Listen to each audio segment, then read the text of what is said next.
자, 결론부터 말씀드리면 비트코인 아직 바닥 아닙니다. 그리고 하락도 끝나지 않았습니다. 왜 하락 가능성이 더 남았는지, 그리고 지금 반등이 추세 전환이 아니라 기술적 반등에 불과한지 그 이유를 하나씩 말씀드릴게요.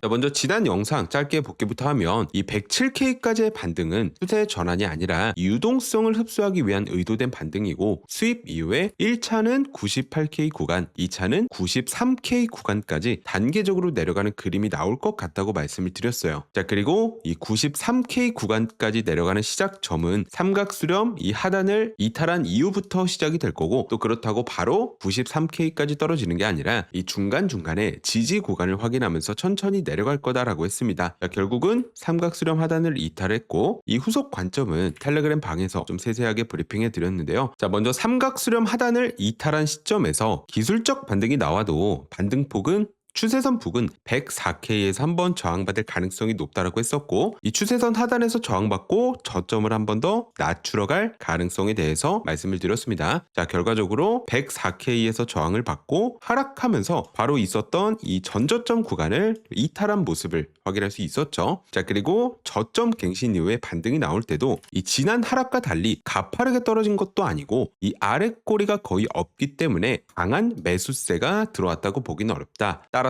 한 번 더 하락 파동이 충분히 나올 수 있다라고 말씀을 드렸는데, 예측대로 한 번 더 하락이 진행되면서 말씀드린 93K 구간에 도달한 데 이어 제가 예상했던 구간보다 더 내려오면서 이 89K까지 저점을 한 번 더 갱신한 상태입니다. 자, 그럼 여기까지 내려온 마당에 이제는 슬슬 상승 추세로 갈 가능성이 높지 않냐, 이렇게 말씀하시는 분들도 계신데요. 사실 저도 93K까지 하락이 나오면 여기서 본격적인 상승장이 다시 시작될 가능성이 있다고 봤습니다. 자, 그래서 개인적으로도 이번 하락 파동이 마무리되고 이 추세 전환 시그널이 나오는지를 계속 기다리고 있었어요. 자, 그런데 문제는 추세 전환 시그널은커녕 시장 전체가 오히려 더 악화되고 있다는 점입니다. 자, 그리고 이번 하락이 좀 아직 끝나지 않았다라고 보는 또 굉장히 중요한 근거가 하나 더 있는데요. 자, 바로 수급 문제입니다. 지난 한 달 동안 이 고래 지갑들에서 빠져나간 비트코인이 약 81만 개에 달한다고 합니다. 자, 이 정도면 좀 단순한 차익 실현이 아니라 고래들이 시장 전체에서 리스크를 줄이고 있다는 의미에 가깝다고 볼 수 있는데요. 자, 원래 이런 대규모 매도가 나오면 그동안은 기관이 어느 정도 받아주면서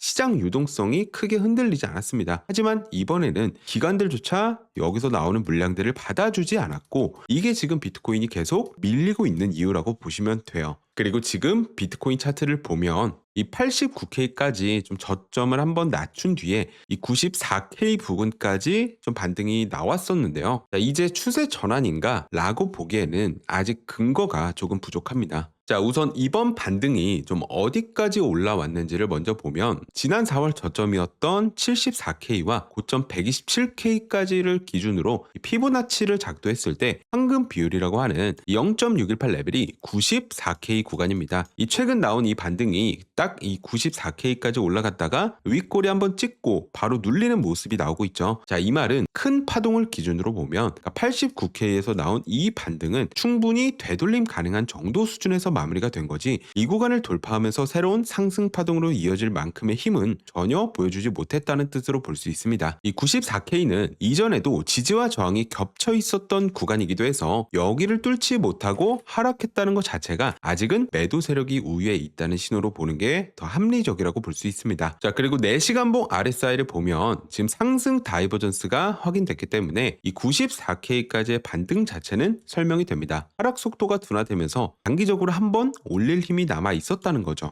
자, 그런데 일봉 RSI를 보면 상황이 조금 다른데, 이제 막 과매도 구간으로 진입하고 있는 상태라 지금이 좀 확실한 바닥이다라고 보기는 어렵고, 보통 이런 구간에서 한번 반등이 나오더라도 저점을 한 번 더 갱신하는 흐름이 자주 나옵니다. 자, 지금도 딱 전형적인 초입 구간에 가깝다고 볼 수 있고요. 따라서 지금 상황을 종합해서 보면 여기서 더 올라가기보다는 아래쪽을 한 번 더 확인하러 내려갈 가능성을 조금 더 높게 보고 있습니다. 있습니다. 자, 그럼 앞으로 비트코인이 어떻게 흘러갈지에 대해 그 구간을 조금 더 명확하게 말씀드리면 지금 상황에서 가장 자연스러운 흐름은 이 94K에서 저항받았으니까 점점 힘이 빠지면서 다시 89K 부근을 리테스트하러 내려오는 겁니다. 자, 여기서 한 번 더 단기 반등이 나올 수 있겠지만 큰 의미는 없다라고 생각하고요. 이후에는 결국 89K 아래쪽에 쌓여있는 하단 유동성, 즉 85K와 87K 사이의 구간을 한 번 더 건드리러 갈 가능성이 크다고 보고 있습니다. 자, 그 이유는 과거 거래량이 크게 집중돼 있었고 실제로 강한 수요 반응이 터졌던 구간이기도 하고 아직 이번 하락 사이클에서 이 구간의 유동성을 확인한 적이 없다라는 점 때문인데요. 자, 보통 이 추세 전환은 아래쪽에 있는 유동성을 싹 정리하고 나서 이 자리에서 강한 매수세가 들어오면서 출발하는 경우가 많습니다. 그래서 저는 개인적으로 이번 하락의 마지막 체크 포인트가 이 85K에서 87K 사이가 될 가능성이 가장 높지 않나 이렇게 보고 있습니다. 자, 그리고 이 시나리오는 심리적 중요한 지지선이자 0.5레벨인 이 100K 구간을 단기간에 돌파하지 않는 이상 유효하다고 볼 수 있습니다. 자, 여기까지가 현 시점에서 보고 있는 제 관점을 말씀드렸고요. 그리고 마지막으로 꼭 말씀드리고 싶은 게 지금 시장 흐름이 좀 하락세가 강하다 보니까 심적으로 많이 힘드실 겁니다. 특히 이런 구간에서는 이 정도면 바닥이 아닌가, 이제는 좀 올라가겠지, 그러니까 이런 기대감이 생길 수밖에 없는데요. 오히려 그런 심리를 이용해서 위든 아래든 유동성을 털어내는 움직임이 훨씬 자주 나온다고 보시면 돼요. 그래서 지금처럼 좀 흔들리기 쉬운 구간에서는 좀 성급하게 방향을 단정 짓고 매매하기보다는 보수적으로 리스크 관리하면서 대응을 하는 게 현명한 선택이 될 수 있습니다. 저도 계속 이 차트를 보면서 좀 확실한 추세 전환 신호가 나오는지 차분히 기다리고 있는 중이고, 제가 보는 관점과 기준점들은 계속 텔레그램 방에서 좀 실시간으로 업데이트해 드릴 테니까 혼자 고민하지 마시고 편하게 참고하시면 많은 도움이 되실 겁니다. 링크는 제가 고정 댓글에 남겨 놓겠습니다. 자, 오늘 제가 준비한 영상 여기까지고요. 영상 도움되셨다면 구독과 좋아요 꼭 부탁드리겠습니다. 자, 그럼 다음 영상도 신중하고 명확한 분석으로 찾아뵙겠습니다. 감사합니다.